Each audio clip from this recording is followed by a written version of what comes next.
Our end of the market update for Monday, May the 10th of 2021. What a crazy day and bloody day out there today for the Nasdaq, for tech in particular. The Qs was down 2.5%. The SPY was just shy of 1%, negative down 1%.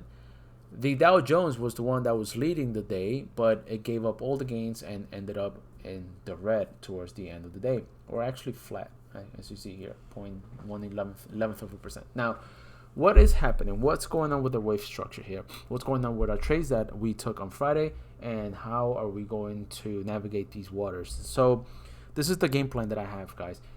I know that on Friday we took 2 trades. We cut our losses on the Qs. We're still holding the SPY, and I'll explain to you why we're holding the SPY. In the SPY here, I have 2 accounts in front of us.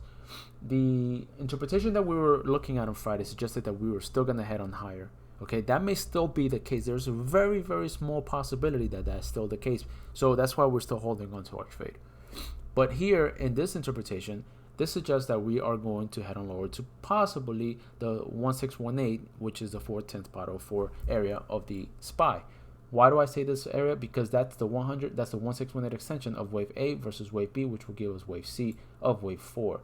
Okay, now this area here, this whole structure, the way we're looking at this here is that we go down in A. This is an expanded flat, so A, B, and we're heading on lower into wave C. Expanded flats usually go beyond, they go beyond the origin of wave A, okay, to trap the bulls, and they go beyond the extension, or the terminus of wave A to trap the bulls. That's what expanded flats do.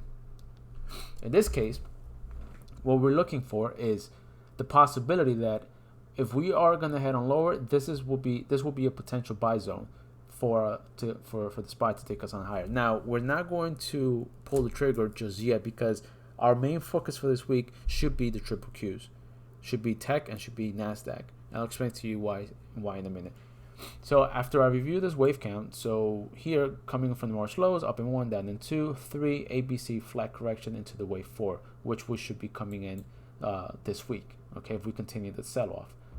Our other count suggests that we are still within an impulsive structure. Now, this count is very, very unlikely to happen. Not too confident in it, as this is a really funky 5th wave. So here it is, right? Up in 1, down in 2, up in 3, down in 4, and truncation in the 5th wave. And now we're selling on lower into the wave 2, which comes in at the 618 between the 50 to the 618 extension, okay, of this overall wave 1 advance.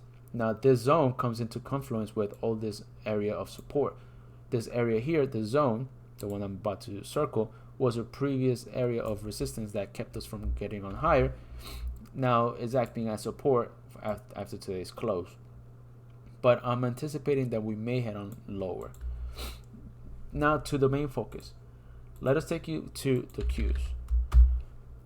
If you recall, right, our wave count on the Qs was suggesting that we were going to head on lower. Yesterday, on Friday, we finished here around the highs of 336.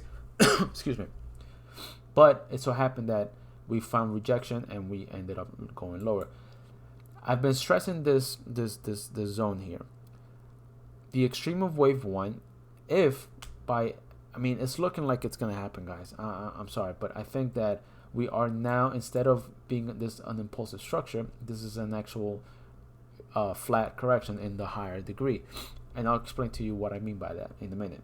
So reviewing this wave count, we're still suggesting that coming off from the March lows, we went up in 1 minus degree, ABC down in 2, 3, and we're now in the wave 4. We're about to finish the wave 4. So this structure here is down in 1, up in 2, down in 3, 4. You'll notice that wave 4 did not go beyond the extreme of wave 1. All right, came just shy of it, and then now we're heading on lower. See, now what throws me off here is this impulse structure, right, and this gap down, and we can count 5 waves clearly here.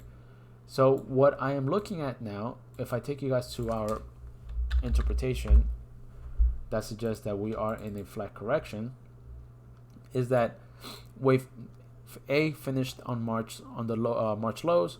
We went up in A, B, and C into the wave B, up in the April highs, and now we're going on lower into wave C. Where's C? Over here. So we go down in 1, up in 2. If I zoom into the 5 minute time frame, you'll notice that here we started with an impulsive structure. So the way we can count this is the following, right? 1, 2, 3, 4, and 5. You see there's clear 5 waves down here. If wave 1 of wave 3 in this degree, okay, in the minute degree is at play, then we may see further downside just a bit, okay, to test the support area here. Let me highlight this for us. We may see further downside, but what I'm looking for is the following. I'm looking for a quick support, 3 waves up. This 3 waves up should take us anywhere between the 50% or anywhere between the 26. Actually, let's do this, right? If by any chance we end up going down this way, or let's just put it here, right? And just to say that, because that's where today's session ended. If we see a pullback into this zone, let me turn this on. Anywhere between the 23 and the 50, and then we'll start seeing a sell-off happen, then I am looking for a short trade here, guys. Because all in all, I mean, this looks really corrective at the moment, and a correction with an impulsive structure in the wave C is indicative of a sell-off. So even on the XLK, right? The XLK, I haven't done a wave count the XLK, but it's similar wave count as the Qs. Here we have the same situation. We're about to invalidate the wave count, and we're gonna head on lower. Okay, if this was A, this is B, and there's nothing corrective, there's nothing impulsive about this structure that suggests that we're gonna end up higher. I mean, let's see, our main catalyst, I think it's on Wednesday, the CPI numbers, the consumer price index, which measures inflation, comes out. That data comes out on Wednesday. Perhaps that is a catalyst that can change, or that could change the direction of the market.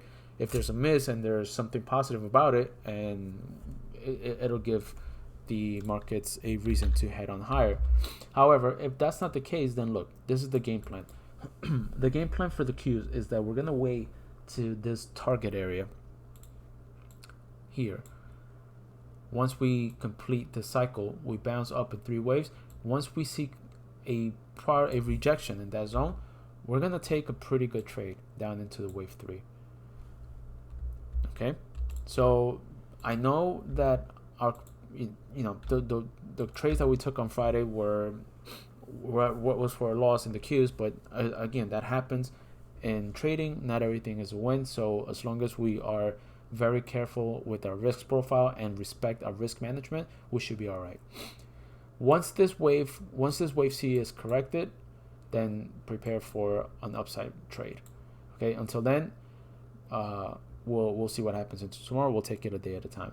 Okay, guys. So just to quickly recap, the SPY is still at play. This wave structure here is still at play, but it's all depending on what the Qs do. And the triple Qs, we are going to wait and see what's gonna happen. If coming to tomorrow we invalidate, even if we push lower just slightly and we bounce higher, by the mere fact that we broke this line here, the 324, 324 spot 23, that really tells that we should be getting ready for a short trade. All right, ladies and gentlemen, I do thank you for your time. I appreciate your patience here. Give me a thumbs up, subscribe to the channel. Alternatively, if you want updates every day, Elliott wave interpretations for individual stocks or the indices, consider joining the group. The link is in the description down below. As always, I thank you for your time. I hope to see you guys tomorrow, and take good care of yourselves. Bye-bye.